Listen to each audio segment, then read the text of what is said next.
Magandang araw mga kaibigan. Bigyan natin ngayon ng opinion reaction itong article sa ABS-CBN News. Tungkol ito sa pahayag ni Senator Tito Soto. Yung reaksyon niya sa pahayag ng mga kapwa niya senador na ayaw nila yung style. Yung leadership style ni Tito Soto ayaw ng ibang senador. Kaya ayaw nilang botohan. So ito, nagpahayag na siya na guilty as charged, sabi niya. So ano yung ayaw nila kay Senator Soto? Masyado daw istrikto. So ito, Senate President race, Tito Soto admits being too strict. Ay nako. Senator Soto on Tuesday said he had no problem being described by his colleagues as too strict, which was cited as a reason why he might not get the Senate presidency on the 20th Congress. So, parang aminado na hindi niya makuha. Although, hindi pa tapos ang laban. Anything changes hanggang July 28. Oh, ito ang sabi niya, masyadong istrikto, guilty as charged. Yon ang pahayag ni Senator Soto. Totoo daw na masyado siyang istrikto. I was brought up by the true statesmen of the 8th and 9th Congress, where decency and following rules and procedures abound. If that disqualifies me from Senate leadership, then so be it. Ayan na. So, good. Kung ganon tinatanggap niya ang pagiging stricto at ayaw ng mga kasama niya, so, okay lang na hindi na siya magiging Senate President. Soto was reacting to the remark of Senator Juan Miguel Zubiri, who stated that some senators do not like the veteran politician as a Senate chief because he was too strict. Kuwan naman kasi, nung 19th Congress, hindi pa sila nakaupo. Silang dalawa ni Senator Lacson. Ang dami na nilang mga comments. So, in my opinion, may mga senador na hindi maganda ang dating sa kanila. Yung, ano ba yun? Yung botohan na 18-5. Sabi niya, it's flawed. Mali! Mali yung ginawa nyo. Oh. So kung ako yung senator ng 28th Congress, sinasabihan ako na mali, masasaktan din ako. Mali daw eh. To me, sabi ni Senator Escudero, collegial decision nila yon. Ang makakapagsabi lang na mali yung ginawa nila yung 18, yung back to sender, it's only the Supreme Court. So yung kay Senator Soto, opinion lang niya yun. It's not conclusive. Zubiri said he and Senator Loren Legarda were backing Soto's bid. So ang mga sumusuporta kay Senator Soto, kokonti lang. Ayan, Soto, Lacson, maybe Lapid. Kasi parehas sila na partido. Lapid, Zubiri, Legarda, 5. I don't know. Ang iba, wala na. Kaya sabi ni Senator Jingo Estrada, super majority itong sumusuporta na ngayon kay Senator Escudero as Senate President. Pati na ngayong dalawang dilawan na ang dream ni Senator Hontiveros, magkaroon sila ng independent bloc. Tatlo sila. Hontiveros, Bam Aquino and Kiko Pangilinan. Grabe pa naman ang kampanya ni Senator Hontiveros na manalo yung dalawa para hindi siya nag-iisang dilawan. O ngayon nanalo yung dalawa, iiwan lang pala siya. Mag-isa. So, marami nang nagsasabi, parang confirm na ito na Senator Kiko Pangilinan will join the majority bloc para makuha niya yung Committee on Agriculture.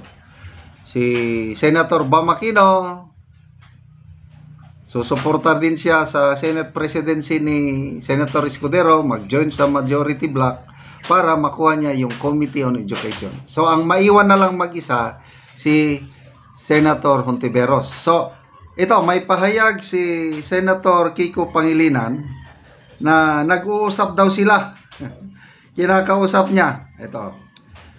Senator Francis Pangilinan explained that discussions with Senator Risa Hontiveros regarding the alliances in the 20th Congress continue. Regarding the SPRA, sabi ni Pangilinan, gaya ng nabanggit ko kahapon, we continue to be in discussions with Risa. In fact, nag-meeting ulit kaming dalawa kahapon at maaring mag-meeting ulit kaming tatlo with BAM. Kaya, abangan na lang sa 28. So, kung ako, ang nakikita ko lang baka kinukumbinsi na ni Senator Pangilinan at Senator Aquino itong si Senator Risa para sumama na lang din sa majority block. Kasi yung ambisyon niya na magiging minority leader ng Senado, wala na. Kasi automatic, kung sino yung matalong Senate President, maglaban Soto and Escudero, parang sigurado nang manalo si Escudero. So automatic si Senator Soto ang magiging minority leader sa Senado. So saan papunta si Senator Hontiveros? Wala na. Nag-iisa na siya. Kaya I don't know kung ano ang kinabukasan niya sa Senado. From opposition, very proud pa naman siya na opposition ko, no. May pahayag siya na paghanda natin ang 2028. So mag-uusap daw silang tatlo, Aquino and Pangilinan, para sa preparasyon nila ng 2028. Kaya anong paghanda na siya naman lang nag-isa? Hindi kaya dumidistansya na itong dalawa, Aquino and Pangilinan, dumidistansya sila kay Risa Hontiveros dahil sa controversy na kinakasangkutan ng senadora, yung alias Karenin na controversy. I don't know. So malalaman natin hanggang July 28. Salamat mga kaibigan sa inyong pagsubaybay sa ating channel. Nakakatulong kayo ng malaki sa tribong Talandig ng Bukidnon. Dahil ang sweldo natin sa channel na ito is pantulong natin sa tribo. Namimigay tayo ngayon ng livelihood assistance sa tribo. Nagpapatanim ng sayote, saging lakatan at Arabica coffee. Ang kasabihan nga, kung may itinanim, may aanihin. Panoorin nyo ang video na ito. Ako sa area ni Miko, so ako siyang bisitahon. Mayong hapon diya. Kape ano kay ay na yung kape kay kontra sa sayote kay barato man kay ng sayote. So nananom ka diya og kape. Nananom kog kape kay ayun lang ba maka harvest na tay ka support sa tong anak nga eskwela. Oo. Nano kay naipatiukan wa na nako nang tamni. Ay naipatiukan di sa kanang kahoy, kanang dako kayo. Balite. Sa balite. Oo. So nanubra imong bangag. Nubra kong bangag punuan nga kape. 400 ka punuan nga kape imong tanom. Oo.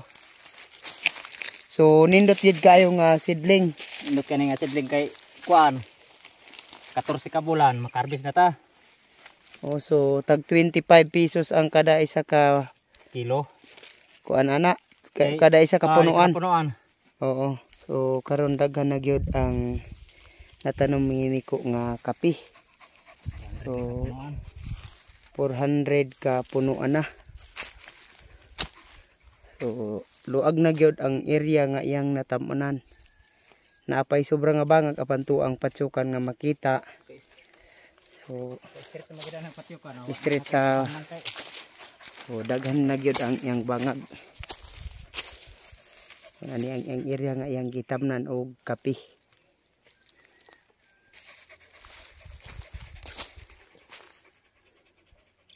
Salamat ani sa Ginoo aning kape nga nagsuporta ani. Oh. Nagtanaw sa YouTube. Tanong kami kape kay tanong may among sayote. Minus pa may kuan, pangita. Naman yung tanong may kape kay may na lang pohon kung ma-harvest. Na may kasuporta sa mga anak na mga eskwela. Salamat kayo. Salamat.